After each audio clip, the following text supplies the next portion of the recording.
Alright folks, how you doing? RussellTrueResults303.com. Check out the website, link in the description box, Mind, Body, Spirit, Fitness. Putting the hitting back in health. Don't forget to check us out on social media, Twitter, Facebook, Google+, all True Results 303. Coming at you today with a video about why you're struggling to find your relationship, why you're unhappy in your relationship, why divorce rate's so high, I guess it could be, why your love life just sucks. Are you ready for this, folks? You're gonna be hurt. You're not gonna like it. So whenever I'm gonna start with just the facts, and then I want to go into some stories about some stuff that I've heard people say. This is the second video I've made today. I started with the stories. I didn't get to the meat and the actual educational or thoughtful part of the video until like 7 minutes in, so I'm just gonna start it and do it weird, just because I know some people I know, friends, family, they're saying like you gotta you gotta switch it up. I got kind of bored in that video. So the first thing is I know a dude that was on a dating website. That's fine, nothing wrong with that, right? But even him, and then when I talk to a lot of people, it seems like all we're basing our relationships on is if they have a nice house, if they have a nice car, if they're good in bed. And there was one more I had, whatever the case may be. We'll go with those three right now. Good in bed, have a nice car, have a nice house, a good job. That was the other one I got, a good job, right? So what does that mean? They got a nice car, they got a nice house, they got a good job. What does that most likely mean? Now, if they're early 20s, or late 20s, 30s, this usually means they got a buttload of debt. These people are in debt. College isn't cheap. A house isn't cheap. A car, some cars ain't cheap. It depends on what car they're driving. That means right away you are coming into a relationship and this person probably has a buttload of debt that you don't even know about, right? And if they have that fancy car, fancy clothes, they even have even more debt, because you're basing your relationship on the visual appearances and the materialistic things about these people. That means they have most likely a shopping addiction, right? All these things. Next, they're good in bed. What does that mean? That means most likely the person that you were dating has been sleeping around with a lot of people. I've heard a dude say this before, a good dude, I'm not going to put him on blast, good dude, really good dude, and he said he was dating this chick. She's like, she was amazed, but she's got to understand that I had to sleep with a lot of women to get this good.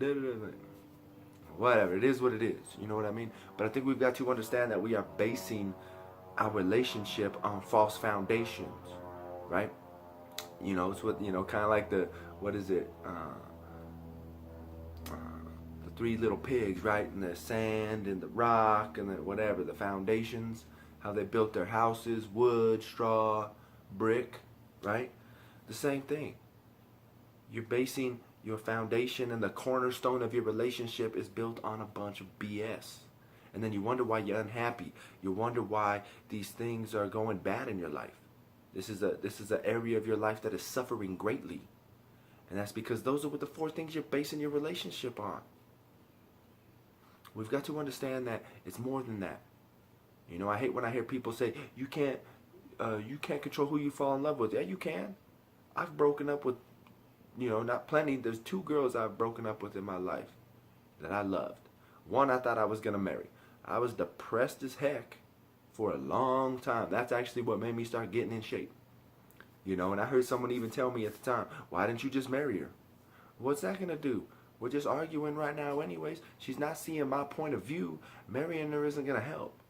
You know what I mean? You've got to understand what it's truly about, and what these relationships are truly about. Other person is, are you guys vibing on a real level? Are you both spiritual beings? Are you both, saving yourself for marriage? Do you both not drink? I have a co-worker who talks about, I need to find me a lady that smokes, da da da da. Tell him, are you going to smoke for the rest of your life? Well, no, I'm going to try and stop. Well, you better make sure that chick that you're dating is going to try and stop too. Because if she's just going to smoke all the time and you're trying to quit, that means you're never going to quit. You got to start judging the person on what their future possibilities are, I guess, not what their circumstances are right now, because right now doesn't mean anything. when the car's gone, the money's gone, the clothes is gone, this and that, what do you got to fall back on? You know, that's what you got to understand. So quick stories. Another reason why our relationships are in shambles nowadays. I'm going to go through three things. I've heard a guy tell me that he was only going to marry his wife because he knew she was going to be rich and powerful someday. Seriously? That's what it's come down to. And I thought this was a good dude. This was a solid dude. And, you know, younger anyways. This was a solid dude growing when I was in my partying days. He was a little younger than me. That's what I heard. I was disappointed. But hey, it is what it is. The next one was, yeah, I don't think I'm going to be with her forever, but I'll marry her, have a child with her, and then I just pay child support for the rest of my life. She'll be a good mother to my child. Huh? What? Serious? Come on. That's why you've got to really get to know these people. And these things might change, they might have grew into it, and I've always said good things can come from bad situations. They can. People can change. But once again, you've got to know that, is this person in your life actually striving to do something good and do things that are going to make them better? Because then they can change. But if it's a person that just comes home, sit on the couch and does the same stuff, they're not striving to become better. If they're not reading books, they're not striving to become better. If they're not learning things, they're not striving to become better. And this is going to be the same dang person 10 years from now that you have right now. Right? Last story. My niece just graduated high school. She graduated late, but she had a baby in high school, so that kind of messed her up. But she graduated. She's going to be going to college. Great. Congratulations to her. So we're throwing her party. She comes over. She's not there. It's her own party. She's not even there. I'm like, what's up? Where's she at? Oh, well, her boyfriend needed her car, so she doesn't have a ride here, so somebody had to go pick her up to bring her to the party. I'm like, what? Well, whatever, Hey, at least the dude's going to school, because he's got class. That's fine, whatever. No, they're alcohol classes.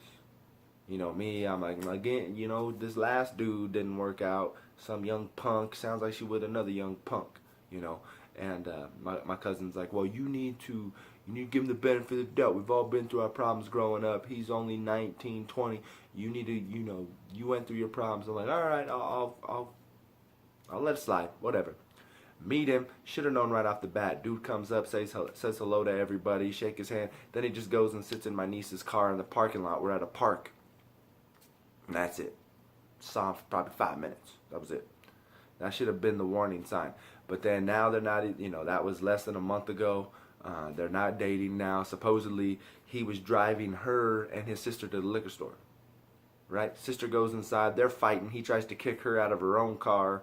Then he goes inside, tries to convince his sister to beat my niece up. The sister says she's not going to do it because she likes my niece. Next thing you know, they're outside arguing. The store owner says he's going to call the cops. This dude decks his own sister in the face because he wouldn't beat up my niece. You know what I mean? So, and of course, just a bad dude. And like I said, there are possibilities of changing, but unfortunately, we've got to understand that some people aren't going to change. The majority of this world doesn't change, unfortunately. But be careful. Understand why you are really in this relationship. And are you the one being manipulated? Or are you the one manipulating? We've all been manipulated, and we've all been the ones doing the manipulating. And we just got to understand that's why you can't just rush into these things. And you got to truly think it out. And you've got to fight your urges to do whatever dumb things that you're going to do, right? And make sure that this is the right person for you. Because the last thing you want to do is go, then we go into the next relationship when this last one ends up. We're broken, we're battered, we can't even fully trust that person, all because you made a dumb decision before because you fell for an urge, right? Love is not an emotion, folks. I've mentioned this, love is not emotion, it's a decision. That's why God said, love your enemies, forgive your enemies. To let us understand that love is not an emotion. And I made a whole video on what the meaning of love is. Check that out. There's another 10-minute video that breaks down all these different aspects of what love could be and what love is compared to what we think it is.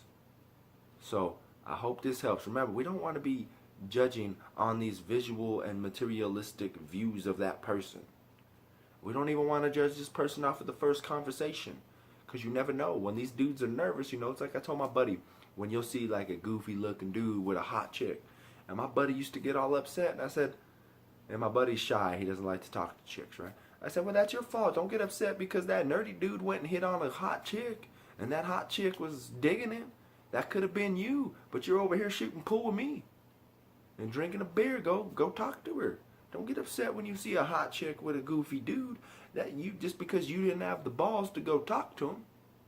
You know what I mean? And she's probably better off with that goofy dude, because a lot of these good-looking, narcissistic, egotistical jerks are out there just having their way with these women and then hurting them and destroying them for the next person. You know what I mean?